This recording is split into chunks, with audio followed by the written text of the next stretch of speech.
A wonderful listener sent me a quote today that I posted a couple years back on social media.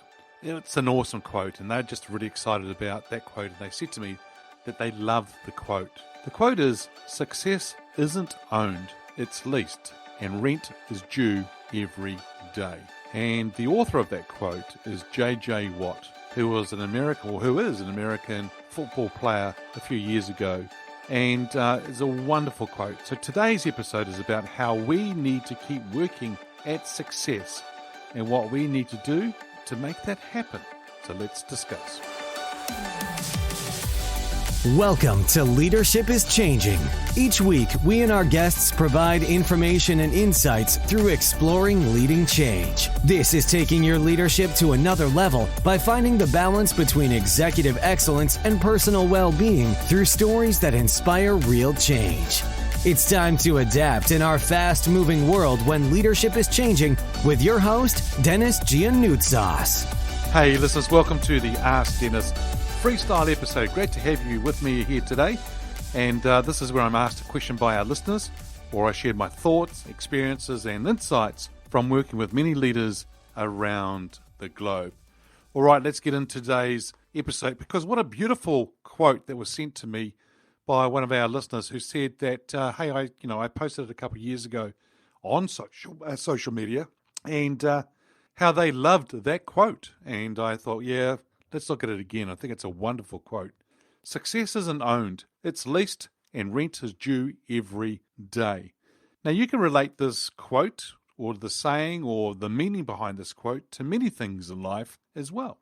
And in business, you can relate it to something like trust. Trust takes a long time to build, trust and credibility with your team, with your customers, with your stakeholders. But it can be lost within seconds if you take your eye off the ball and you don't keep working at it. Another one is being successful in something you do. Sometimes we see people get to the top, but they find it hard to stay there. So how do you stay at the top? How do you stay at the top of your game? It's really interesting and actually thinking about that. So today I'm going to share with you just some thoughts that I think about on how you can stay at the top of your game. The number one thing would be to celebrate your success and actually reaching there. Make sure you do that, because psychologically, if you're not, then what you're doing is you're saying to yourself, I can set goals, but even if I achieve it, who cares? Don't do that. Make sure you are celebrating by doing some success celebration with it, but don't sit there all day celebrating. Do a celebration or two, or whatever you need to do, and then move on. I think one of the biggest things that people can do is actually to reflect on how they became successful. Because you see, if you actually sit back and think about it, that's actually a really good way to actually learn from things. Because I think the third piece is we need to learn from our lessons and mistakes. I think it's always wise to turn a mistake into a lesson. You and I are where we are in life today based on the mistakes that we've made. In other words, we've gone out, we've tried things, and we've made mistakes, or it's worked. Either way, it's become a lesson for us. If you can learn from your lessons and move forward, I think that's a very smart thing for us all to think about and do. Staying focused on what you do or what got you there is going to be really important, because you may have heard the saying before that what got you here won't actually always take you to where you want to go next. Because what you did and coming along the journey, the pathway to get to where you are today is really important. But that may not take you where you need to go to. That may not be what you need to do to stay at the top or to move forward and where you need to go to. So always think about, what should I be doing here? But staying focused is really important. That word focus is huge. Here's another big word as well, which is discipline. Being disciplined. In other words, if you commit to doing something that you're wanting to do, then make sure that you do it and that you continue to do it. Because if you actually do commit to doing something and you don't do it, then the discipline is actually is moving away, and then what you're doing is that you're actually sort of not doing what you're saying you're wanting to do. It has many effects. One, you may not feel like that you're achieving or you're doing well. You may feel, number two, guilty. And number three, you may be sending the wrong message to people by saying something that you're going to do, but you don't actually follow up on it. Number 6 is being consistent on what you do. If you're saying you're going to do something every Tuesday, then you do something every Tuesday. If you're going to go to the gym 3 times a week, you're going to go to the gym 3 times a week. So being consistent is really, really important. And whatever that means for you, because for some of you, you may need to just consistently set goals and go out and work for them. For some of you, it might be the fact that you may need to consistently say no to people as well. Some of you may need to consistently say yes to people. Whatever it is, being consistent is going to be very important. Number 7 here is taking massive action. Now, don't get complacent or comfortable, and this is what a lot of people do. They tend to sort of take their foot off the accelerator because they've reached somewhere now.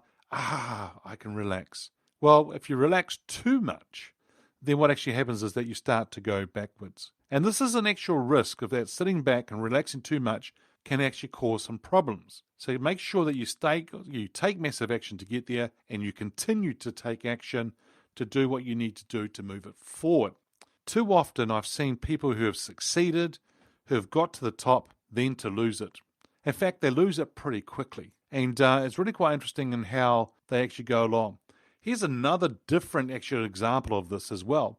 Do you know of anyone that's won lotto and have become an instant millionaire, and then within months or years, they lose the lot? And why does this happen? Well, for a lot of them, it's because they haven't actually grown with the money. They haven't actually grown with the success. For a lot of people, if they actually grow with the success and actually go along the path, the journey to get there, they actually know what it means, but they also have learnt a lot. So as I said before, too often I see people who succeed, but then go on to lose it. They've worked hard to get there, but they forget about what's actually helped them get there. They forget about the ethos, as I call it. They forget about where they actually come from. What I'm going to say to you listeners is don't take it for granted that success is owned, because it's not. And we all know that we have to earn it, and we have to keep working at it.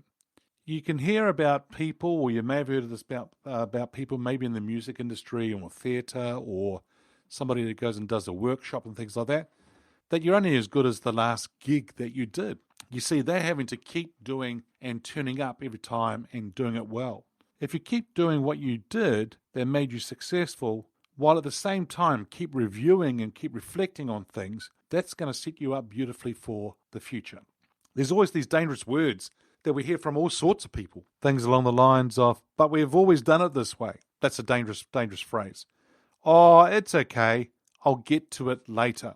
A bit like, oh, I'll get to the gym later, and they just push it to the side. Well, later never comes, right? It never happens. And so it's also the same thing for planning, reflecting, thinking about things, looking at your success. They don't always do it, and then they push it to the side, and it never comes.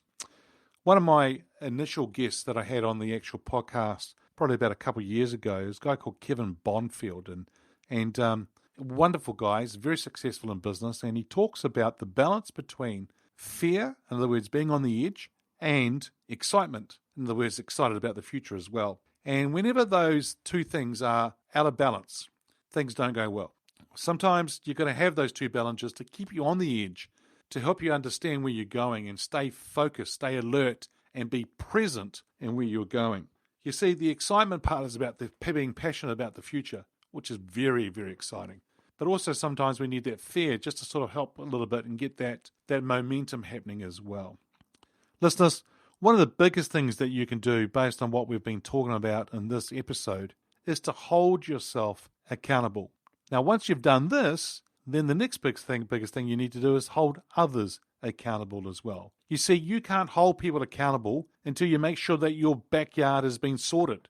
You need to make sure that you are all sorted first and that you're holding yourself accountable before you can hold anyone else accountable. Listeners, what I want to say to you is that as you go into this weekend, have fun and reflect on the quote that was shared in this episode. And think about it this weekend and work out what you need to do to stay in the right place or the right space or zone to be successful, but also to stay at the top of your game. There are many things that you can do. One thing I'm going to highly recommend that you do is get yourself a coach. If you are really serious about being successful and staying on top of your game, you can't do it by yourself. You need to have an executive coach beside you. I'm more than happy to work with you. Reach out to me on social media, in other words, in a private message, and whether it be on LinkedIn or Facebook or Instagram or Twitter. send me a private message or send me an email, Denis@leadingchangepartners.com, because I would love to have a chat to you about where you're wanting to go and what we need to put in place to help you be there and get there and be successful and stay at the top of your game. All right, listeners, thanks for tuning in. Until next time, bye for now. Thank you for listening to this episode of Leadership is Changing with your host, Denis Giannoutsas. Each week, we and our guests provide information and insights through exploring leading change, inspiring executives and leaders to adapt and lead a bigger game in a fast-moving world.